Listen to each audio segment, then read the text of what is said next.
Halo guys, di sini kami akan melakukan mini riset etnografi cyber yang berjudul Budaya Konsumsi Digital pada Konten Kreator Review Produk di TikTok Shop. Baik, pertanyaan pertama yang diajukan oleh Nisa Alia kepada informan kami yaitu seorang konten kreator sekaligus mahasiswa. Beliau ini konten kreator di bidang beauty product. Baik, masuk ke pertanyaan pertama yaitu bagaimana pengalaman kakak membangun konten review produk di TikTok Shop? Beliau menjawab, pengalaman saya membangun konten review di TikTok Shop khususnya di bidang kecantikan dan skincare cukup menantang, tapi juga menyenangkan. Awalnya saya masih belajar cara menyampaikan review yang jujur dan mudah dipahami karena audiens skincare biasanya detail dan kritis. Dari situ, saya belajar bahwa konsistensi, kejujuran, dan cara penyampaian yang sederhana sangat membantu audiens untuk lebih percaya.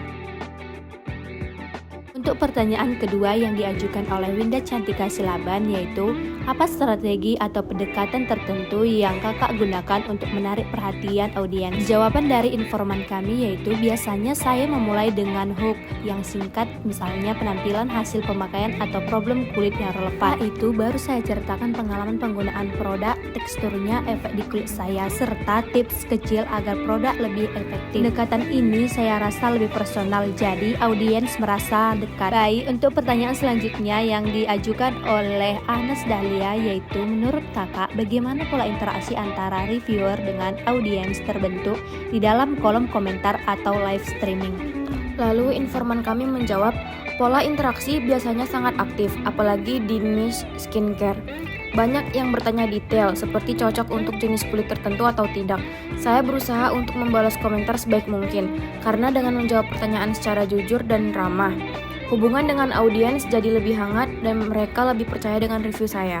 Untuk pertanyaan selanjutnya yang diajukan oleh Sri Warniati yaitu, apakah menurut kakak produk yang sedang viral di TikTok lebih bernilai secara tren daripada secara fungsi? Lalu beliau menjawab, menurut saya produk viral itu memang lebih kuat di sisi tren. Banyak orang tertarik karena ramai dibicarakan. Tetapi sebagai reviewer skincare, saya selalu menekankan bahwa hasil setiap orang bisa berbeda. Jadi meskipun viral, tetap penting untuk menilai fungsi dan kecocokan pada produk dengan kebutuhan kulit. Baik, pertanyaan kelima yang diajukan oleh Herlinawati Tumanggar. Pertanyaannya yaitu, bagaimana kakak menilai kepercayaan audiens terhadap review kakak dibandingkan dengan iklan resmi dari brand? Beliau menjawab, saya rasa audiens lebih percaya reviewer karena review terlihat lebih nyata dan personal. Kalau iklan resmi biasanya cenderung terkesan sempurna, sedangkan review dari konten kreator biasa menunjukkan pengalaman apa adanya, termasuk kelebihan maupun kekurangannya. Itu sebabnya saya selalu berusaha menyampaikan pengalaman pribadi secara jujur tanpa berlebihan. Lalu pertanyaan keenam yang diajukan oleh Yosia Adi Dharma kepada informan kami yaitu, kendala apa yang biasanya kakak hadapi saat membuat konten review? Lalu informan kami menjawab, kendala yang sering saya hadapi misalnya soal keaslian produk, karena di dunia skincare, audiens sangat peduli apakah produk itu benar-benar original. Selain itu, algoritma TikTok juga tidak selalu stabil. Kadang video bisa menjangkau banyak orang, kadang tidak. Respon audiens pun beragam, ada yang mendukung dan ada juga yang skeptis. Tapi saya melihat itu sebagai proses belajar untuk terus meningkatkan kualitas konten. Ya. Sebelumnya selamat sore nih Kak, kami dari mahasiswa pendidikan antropologi. Di sini kan Kak, kami sambut 24 Kak. Di sini kami mau wawancara orang Kakak nih terkait pembelian konsumen yang sering belanja di TikTok Kak. Nah, sebelum masuk ke pertanyaan kami, boleh perkenalan dulu Kak nama-nama orang Kakak. Nama aku Nazar Angelira. Nama saya Kaisa. Nama saya Juli. Oke. Ini masuk ke pertanyaan pertama kami nih kan Kak. Kayak biasanya apa alasan orang Kakak tertarik mengikuti tertarik melihat review produk di TikTok Shop? Makanya sampai orang Kakak jadi bisa beli gitu. Kadang kayak seru aja gitu Kak. Apalagi kan TikTok sekarang ada fitur live-nya kan Kak. Iya. Nah, di situ kita bisa nengok review komen-komen orang tentang produk itu. Jadi kayak kan kita bisa nanya untuk BB ini cocoknya pakai ukuran apa ya Kak gitu. Jadi kayak bisa tahu gitu Kak. Orang Kakak yang lain ada yang mau nambahin nggak? Ya sama sih, kayak bisa lihat review produknya aja lebih, oh ternyata produknya seperti ini. Oh, karena reviewnya menarik, jadi orang kakak juga tertarik gitu ya mau belinya. Boleh?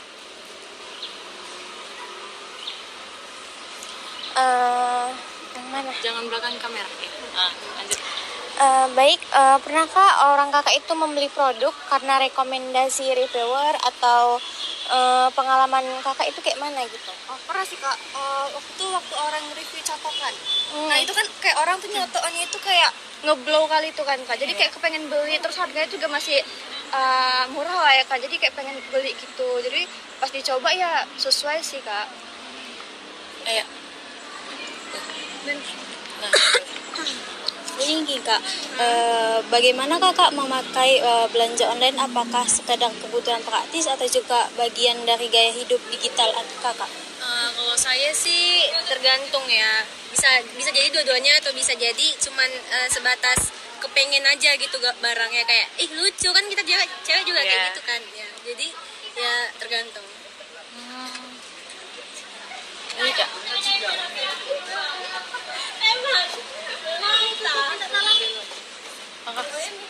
Yang nomor 4. Menurut kakak, apakah komunitas review membentuk gaya hidup belanja online kakak?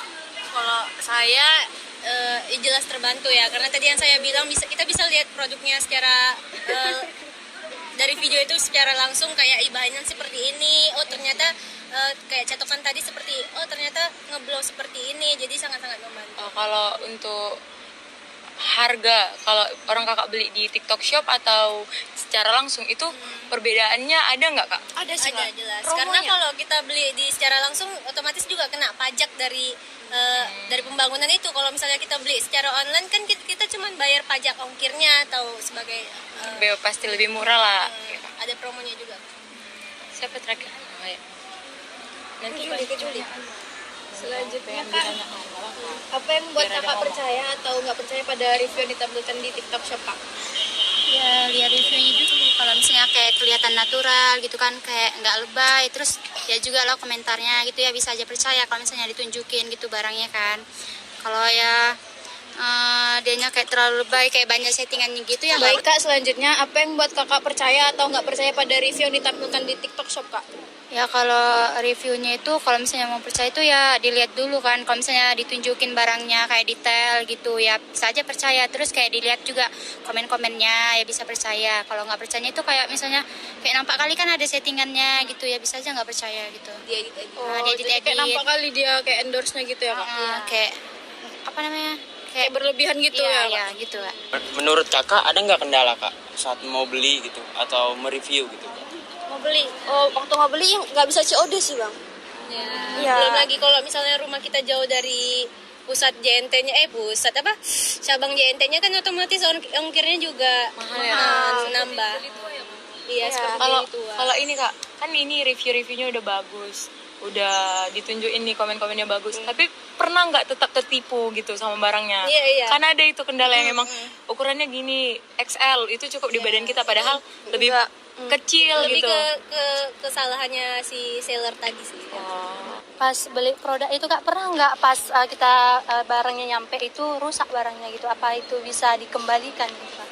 Ya tergantung dari sellernya, tokonya itu kan biasanya kalau misalnya dari kerusakan pas nyampe itu bisa jadi dari pengiriman tadi kan. Jadi ya intinya tergantung tokonya dan tergantung pengirimannya itu. Tapi pernah juga sih kena penipuan gitu kan, jadi ada beli cas untuk mobil gitu, pas udah harga itu udah 80.000 kan kak, pas datang dia malah kayak kok lembek kali gitu kan, rupanya yang datang malah ikat rambut. Tapi dia ada bacaan gitu kalau tolong hubungin di WA ini, pas dihubungin nggak dibahas-bahas. Kalau kakak sendiri pribadi pernah kena yang kayak gitu juga nggak?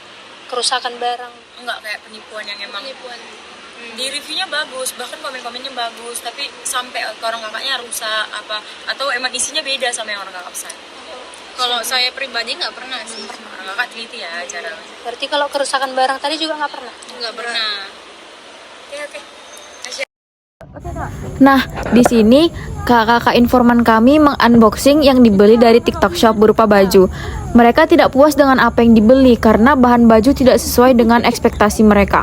Dapat disimpulkan bahwa belanja online itu ada plus minusnya. Plusnya efisiensi waktu dan tenaga.